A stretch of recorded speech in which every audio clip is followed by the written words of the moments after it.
Hi, my name is Angelique Chisholm. This is my interview for the alcohol screening day. Will you please state your name and, well, just your name. Correct. My name is Raymond Frazier. How old are you? I'm 50. Okay. And what age did you start drinking? At the age of 16. 16. With my mother, actually. With your mother? My mother was an alcoholic. Okay. Mm-hmm. What age did your drinking become consistent? Age of 16. I pretty much, the adults in my mother in the household all drank every day, and so to be part of that social group, I drank with them every day. Okay. Yeah. So, when did you ever have a limit, or did you just, when you felt tipsy, or when you felt like excessively drunk, like to the point of dizziness, when did you stop? That very good. That would be when I would feel I would get so inebriated where I would start feeling vertigo. I start spinning, and I can't, because I have a very weak stomach. I throw up, and so what I would do then, of course, the alcohol would lead me to do something else. So I would do cocaine or something to kind of offset the depressant feeling. Right. And so I would do something to kind of lift me up, kind of, like an amphetamine or something, or a stimulant. Yeah. Yeah. So did alcohol make you open to other drugs? Do you think that you would have started? Definitely. Do you think you would have started other drugs if you wouldn't have drugs?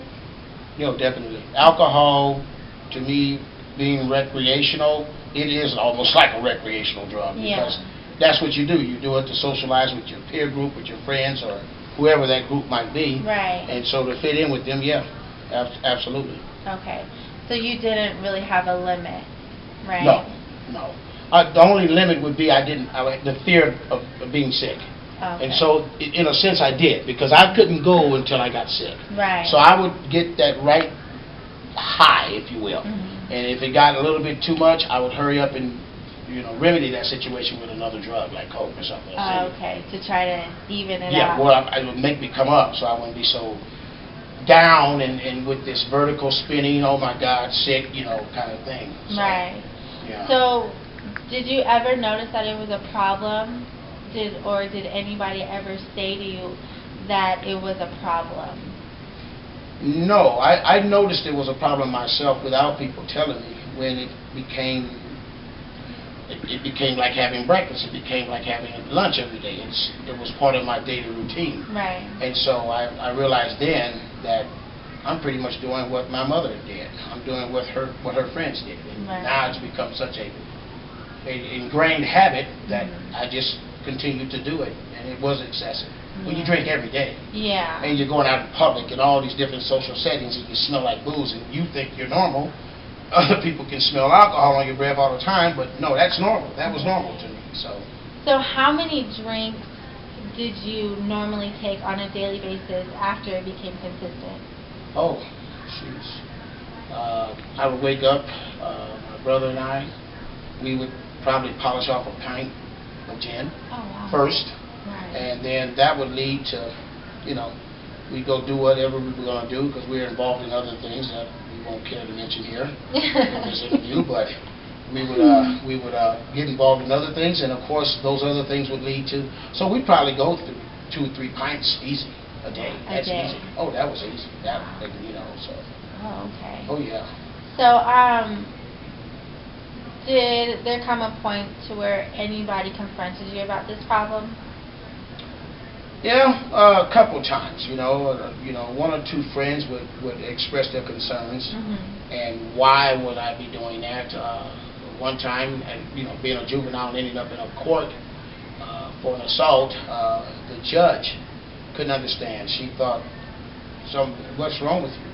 Judge Weeks, matter of fact, she said, I don't understand. You seem like a very intelligent young man. Why would you do this to yourself? Right. She didn't understand. Well, maybe I shouldn't say she didn't understand, but there was pain behind that, obviously. And I couldn't articulate that, but a judge actually was, to answer your question, a person that said, stop, dude. You need to control it. Yeah.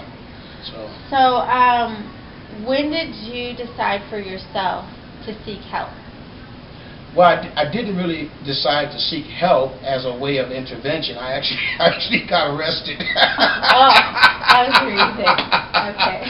And it's kind of hard to get alcohol in jail because you can't Yeah. really go to the liquor store. Right. And so that was an intervention for me because it was forced on me to really do an introspection, to examine myself, to look at myself and kind of put the pieces together and think, why are you doing this? Why would you, why are you doing this kind of harm to yourself, emotionally, psychologically, as well as physically, So the reason why you went to jail, was it because you were intoxicated? Well, I would say because I ended up committing a crime or two, but the intoxication makes it easier to do things you normally wouldn't. In a sober state of mind, you probably would say, no, I don't think that's the wise decision, but alcohol kind of distorts truth. It distorts reality, right. Inwardly. And so you look out and you think, oh, you don't care. It kind of makes you more indifferent. Okay. More passive. Okay. Not passive, but indifferent. Okay. Well, so you decided to seek self-help, right? Yeah, pretty much. And of course, that led me to my relationship with Christ, and that was really the factor that I needed something much bigger than me, and people, a lot of people, I've been in Alcoholics Anonymous before, people have their own higher power.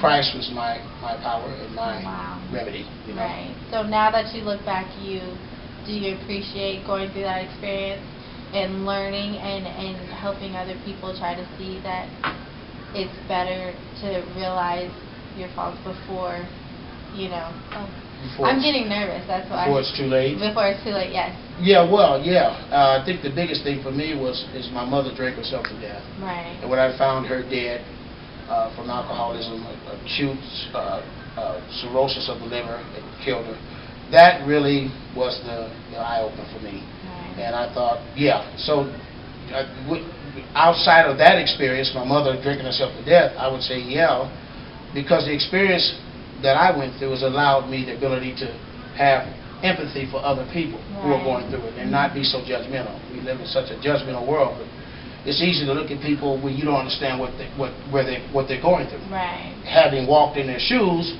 when I see people that are addicted on drugs or alcohol, I have much more empathy for them because I understand the addictive process to some degree. So, right. yeah. Okay. Well, thank you for your time.